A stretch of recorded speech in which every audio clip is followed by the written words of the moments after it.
रामायण में भगवान श्री राम, माता सीता, लक्ष्मण और वीर हनुमान के अलावा कई महत्वपूर्ण चरित्रों का वर्णन मिलता है, जिसमें लंकापति रावण और उसके पुत्र मेघनाद भी थे। मेघनाद का एक नाम इंद्रजीत भी था। दोनों नाम उसको पराक्रम और बहादुरी के लिए दिए गए थे। राम और रावण के बीच युद्ध में लक्ष्मण ने मेघनाद का वध किया था। लक्ष्मण ने अपने बाण से मेघनाद का सिर धड़ से अलग कर दिया था, लेकिन सुलोचना के सतीत्व परीक्षा के समय मेघनाद का कटा हुआ सिर भी जोर से हंसने लगा था। नमस्कार दोस्तों, आप देख रहे हैं धर्म विचार यूट्यूब चैनल और आप श्री राम के भक्त हैं तो कमेंट में जय श्री राम जरूर लिखना। सुलोचना मेघनाद की पत्नी व भगवान विष्णु के शेषनाग वासुकी की पुत्री थी। चूंकि लक्ष्मण शेषनाग के ही अवतार थे, इसलिए वे सुलोचना के पिता व मेघनाद के ससुर लगते थे। सुलोचना को नाग कन्या कहा जाता था व कुछ पुस्तकों के अनुसार उसका नाम प्रमीला भी बताया गया है।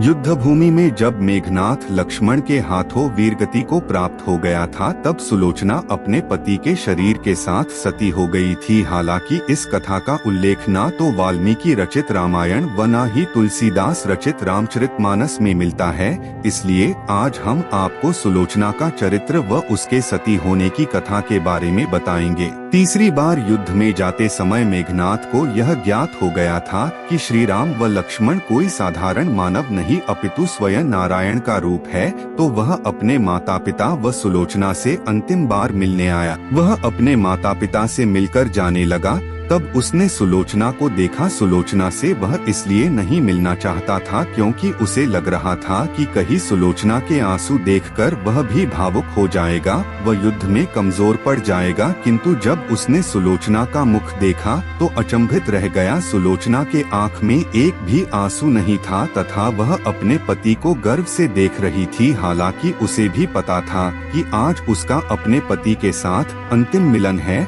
लेकिन एक पतिव्रता व कर्तव्यनिष्ठ नारी होने के कारण उसने अपने पति को युद्ध में जाने से पूर्व उनके कर्तव्य में उनका साथ दिया व अपनी आंख से एक भी आंसू नहीं गिरने दिया। जब लक्ष्मण मेघनाद का वध करने जाने लगे, तब भगवान श्री राम ने लक्ष्मण से कहा कि चूंकि सुलोचना एक पतिव्रता नारी है, इसलिए मेघनाद का मस्तक भूमि पर न गिरे।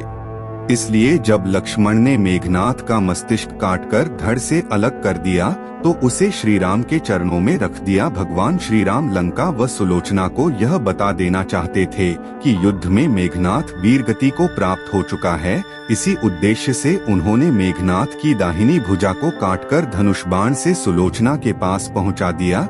जब सुलोचना ने मेघनाद की भुजा देखी तो उसे अपनी आंखों पर विश्वास नहीं हुआ। उसने उस भुजा से युद्ध का सारा वृतांत लिखने को कहा। उसके बाद एक कलम की सहायता से मेघनाद की भुजा ने युद्ध में घटित हुई हर घटना का वृतांत सुलोचना को लिखकर बता दिया। इसके बाद सुलोचना अपने पति की भुजा लेकर रावण के पास पहुंची व उनसे अपने पति के साथ सती होने की आज्ञा मांगी। रावण ने उसे यह आज्ञा दे दी, किंतु पति के सिर के बिना वह सती नहीं हो सकती थी, इसलिए उसने रावण से मेघनाद के धड़ की मांग की। किंतु रावण ने शत्रु के सामने याचना करने से मना कर दिया। चूंकि राम एक मर्यादा पुरुषोत्तम पुरुष थे व उनकी सेना में ऐसे अनेक धर्मात्मा थे, इसलिए उसने सुलोचना को स्वयं श्री राम के पास जाकर मेघनाद का मस्तिष्क लेकर आने की आज्ञा दे दी। सुलोचना लंका नरेश से आज्ञा पाकर श्री राम की कुटिया की और प्रस्थान कर गई। जब सुलोचना भगवान श्री राम के पास पहुंची तो श्री राम व उनकी सेना के द्वारा उनका उचित आदर सम्मान किया गया व श्री राम ने उनकी प्रशंसा की। सुलोचना ने भगवान को प्रणाम किया व अपने पति का मस्तिष्क मांगा। श्री राम ने भी बिना देरी किए महाराज सुग्रीव को मेघनाद का सिर लाने को कहा, किंतु सभी के मन में यह आशंका थी कि आखिर सुलोचना को यह सब कैसे ज्ञात हुआ। तब सुलोचना ने मेघनाद की भुजा के द्वारा उसे सब बता देने की बात बताई। यह सुनकर मुख्यतया वानर राजा सुग्रीव हतप्रभ थे व उन्होंने सुलोचना से मांग की कि यदि उसके पतिव्रत धर्म में इतनी शक्ति है तो वह इस कटे हुए धड़ को हंसाकर दिखाए। यह सुनकर सुलोचना ने उस मस्तिष्क को अपने पतिव्रत धर्म की आज्ञा देकर उसे सबके सामने हंसने को कहा। इतना सुनते ही मेघनाद का कटा हुआ सिर जोर जोर से हंसने लगा। सब यह देखकर आश्चर्य में पड़ गए, किंतु भगवान श्री राम सुलोचना के स्वभाव व शक्ति से भली भांति परिचित थे। उन्होंने उस दिन युद्ध विराम की घोषणा की व लंका की सेना को अपने युवराज का अंतिम संस्कार करने को कहा, ताकि सुलोचना के सती होने में किसी प्रकार का रक्तपात न हो। इसलिए उस दिन कोई युद्ध नहीं हुआ था। अपने पति का कटा हुआ सिर लेकर सुलोचना लंका आ गई व समुद्र किनारे सभी मृत सैनिकों व मेघनाथ की अर्थी सजा गई। सुलोचना धधकती अग्नि में अपने पति का सिर लेकर बैठ गई व सभी के सामने सती हो गई।